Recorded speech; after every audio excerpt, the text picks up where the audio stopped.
रुमाल और tissue paper लंबे समय से हमारी जरूरत का हिस्सा रहे हैं। सूट बूट पहनकर कहीं बाहर जाना हो या फिर सर्दी जुकाम में मुंह पोंछना हो, रुमाल और टिश्यू को हमेशा अपने साथ रखा जाता है।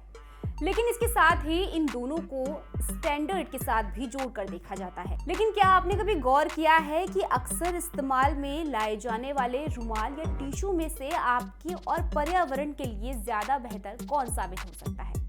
तो चलिए जानते हैं कि टिश्यू और रुमाल में से कौन सबसे ज्यादा बेहतर विकल्प है। नमस्कार, i24 देख रहे हैं आप। मैं आपके साथ तानिया अधिकारी। यहाँ हम आपकी इस कंफ्यूजन को दूर करने वाले हैं कि आखिर रुमाल और टिश्यू में से दोनों कौन सा बेहतर इस्तेमाल करने लायक है। आपको ये भी बता दें कि रुमाल का इतिहास काफी जटिल माना जाता है। पहली शताब्दी में रोमन लोग पसीना पोंछने के लिए या फिर मुंह और चेहरों को ढकने के लिए सुडेरियम यानी कि पसीना का पोंछने के लिए इस्तेमाल किए जाने वाले कपड़े को लैटिन नाम दिया गया है, इसका इस्तेमाल करते थे। हालांकि समय के साथ साथ रुमाल को इस्तेमाल करने का तरीका भी बदल गया। रुमाल और टिश्यू दोनों ही हमारी बुनियादी जरूरतों का हिस्सा बन चुके हैं। कागज के टिश्यू का निर्माण दूसरी शताब्दी के दौरान चीन में हुआ माना जाता है। जिस टिश्यू को हम आज जानते हैं उसे मेकअप हटाने और नाक को पोंछने के लिए बनाया गया था। 100 साल से भी पहले कपड़े के रुमाल को मौत का छोटा झंडा माना जाता था, क्योंकि इसमें कीटाणु होते थे और यह जिस जेब में रखा जाता था उसे दूषित कर देता था। लेकिन खांसी या फिर जुकाम से वायरस दूसरे इंसान तक ना पहुंचे, इसलिए लोगों ने रुमाल का इस्तेमाल करना शुरू कर दिया।